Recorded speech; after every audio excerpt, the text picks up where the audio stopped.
शिक्षक पर बड़ा आरोप लगा है। हालांकि वो अब आपके क्लाइंट है, इसमें क्या कुछ कहेंगे?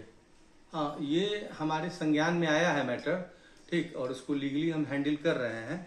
एक्चुअली कटरा प्रखंड अंतर्गत उच्च माध्यमिक विद्यालय जजुआर पश्चिमी कटरा है और उसी कैंपस में एक और है उत्क्रमित मध्य विद्यालय बगवासा।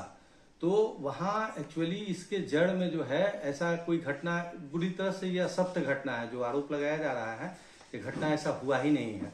खुद उस गांव के ग्रामीण द्वारा, उस स्कूल के बच्चों के द्वारा और उस स्कूल के कई शिक्षकों के द्वारा लिखित रूप में डीओ को लिख के सूचित किया गया है कि इस मामले में ऐसा कोई घटना हुआ ही नहीं है। ठीक, इसकी जांच की उन लोगों के द्वारा बड़े स्तर से मांग की गई है। ठीक, हालांकि प्रखंड शिक्षा पदाधिकारी के स्तर से कटरा के द्वारा जांच किया गया है, लेकिन वो जांच मात्र खाना पूर्ति था, टेबल जांच था। एक्चुअली जांच का जो प्रक्रिया होता है वो ये होता है कि सभी संबंधित पक्षकारों का सबकी उपस्थिति में स्टेटमेंट लेना होता है, स्टेटमेंट पर सबका हस्ताक्षर लेना होता है ताकि उसमें सत्यता बनी रहे। लेकिन ये तो पीठ पीछे जांच कर दिया गया और किसी का कोई उसमें न हस्ताक्षर लिया गया, न किसी विरोधी पक्ष का कुछ स्टेटमेंट लिया गया। तो ये जांच अपने आप में, जांच के लिए जो स्थापित सिद्धांत है माननीय न्यायालय द्वारा या जो जांच का जो प्रक्रिया होता है उसका बिल्कुल इसमें पालन नहीं किया गया, इसलिए जांच पूरी तरह से खारिज किए जाने योग्य है। और किसी वरीय पदाधिकारी जो जांच की प्रक्रिया को समझते हैं वो जांच करें तो ज्यादा बेहतर होगा।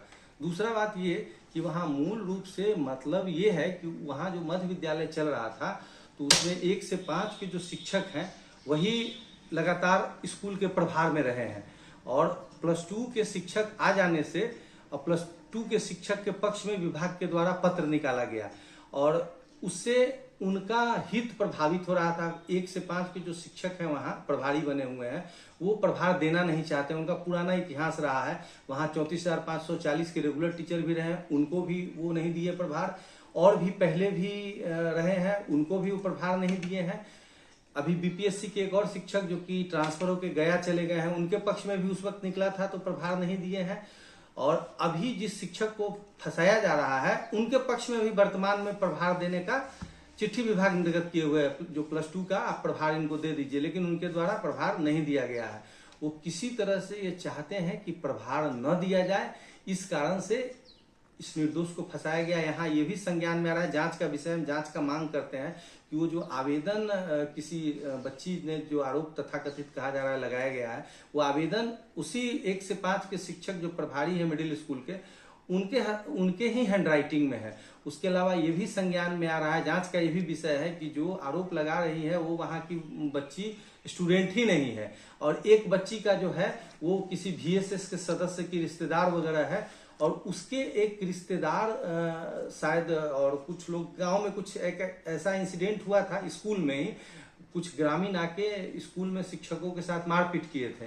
उसमें वहाँ एक FIR हुआ था लोकल थाना में, तो उसके रिटेलिएशन में उसमें कुछ लोगों का बेल रिजेक्ट हो गया और वो हाई कोर्ट में भी बेल पेंडिंग है। तो वो लोग किसी तरह से लोग पर दबाव बनाते हैं कि उस केस को विड्रॉ किया जाए। तो कुल मिला के ये 2 इशू एक साथ मिल गया, वो FIR का मामला और ये जो अभी आपको ये प्रभार का मामला।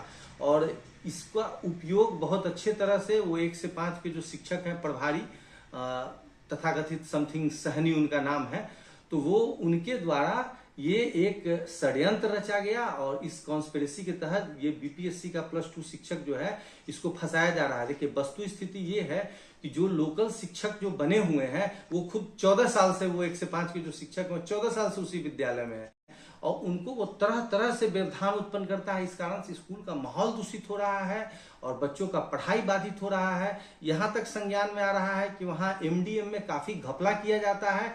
वो 1 से 5 के शिक्षक के द्वारा वहाँ बच्चों का जो है अटेंडेंस भी खुद वो सारा दर्ज करते हैं, शायद वर्ग शिक्षक भी नामित नहीं है। ये सब चीज जांच का विषय है। कुल मिला के वो विद्यालय को विभागीय नियम के अनुसार संचालित नहीं कर रहे हैं और अपने सारे कुकृत्यों को ढकने के लिए और इस +2 के शिक्षक प्रियतम इनका नाम है, इनको फंसा रहे हैं इस मामले में। तो विभाग से मेरा निवेदन होगा कि एक इम्पार्शियल प्रोब किया जाए, स्वच्छ जांच हो ताकि निर्दोष निर्दोष न फंसे और दोषी दंडित होने से भी नहीं बचे, क्योंकि इसका इम्पैक्ट बहुत दूर तक जाता है। यदि किसी बच्ची के विषय में यदि इस तरह की घटना का आरोप लगता है और घटना में सत्यता हो तो आसपास के कई बच्चियों का शिक्षा का अधिकार प्रभावित होगा। और यदि ये आरोप यदि झूठा लगाया गया है और झूठा प्रमाणित होता है तो जो व्यक्ति इस तरह का झूठा आरोप लगाया है और विद्यालय का शैक्षणिक माहौल को खराब करने की कोशिश किया है उसके विरुद्ध गंभीर कार्रवाई होना चाहिए। बस यही मेरा मांग है। इसमें क्या कुछ कहेंगे? नहीं, मामला तो लंबे समय से आ ही रहा है, जैसा कि आरोप भी लगाया जा रहा है तो आरोप एक तरह से डिलेटेड आरोप है, देर से लगाया गया आरोप है। जबकि स्थापित सिद्धांत यह है कि कोई घटना होता है, कुछ होता है तो तत्काल उसका प्रक्रिया है, एफआईआर दर्ज किया जाता है या जांच होता है शुरू। तो जाहिर सा बात है ये प्री प्लान्ड मोटिवेटेड षड्यंत्र करके और पूरा एक तरह से ताना बाना बुन के और ये इस तरह का आरोप लगाया गया है। प्रभार देने में बल है क्या कुछ मामला? नहीं, ये प्रभार का तो इशू ये है ना कि ये विभाग की शिथिलता की का बानगी है। यदि प्रभार कोई शिक्षक विभागीय आदेश के बावजूद नहीं दे रहा है तो जिला शिक्षा पदाधिकारी का क्या दायित्व बनता है? वो 1 से 5 का शिक्षक अभी नियोजित शिक्षक है, उसके खिलाफ नियोजन इकाई कटरा वीडियो को पत्र लिखना चाहिए ना उसको निलंबित करने के लिए, विभागीय कार्रवाई करने के लिए। उसको उसकी तो जो कृत्य है आखिर वो प्रभार क्यों नहीं दे रहा है? खुद विभाग के आदेश का अवहेलना कर रहा है, उसका तो इमीडिएट वहां से स्कूल से हटाया जाना चाहिए, अन्यथा वो स्कूल के संचालन में व्यवधान उत्पन्न कर रहा है। और उसका ये आम है हाजिरी बना के और निकल जाना, बाद में आना, देर से स्थानीय होने का नाजायज फायदा उठा रहा है। बस यही मेरा कहना है। मेरा नाम नलिन कुमार हुआ, पटना उच्च न्यायालय में एडवोकेट हैं और हम ये आरोपी का हम इस मामले में बचाव करने के लिए हम सामने आए हैं।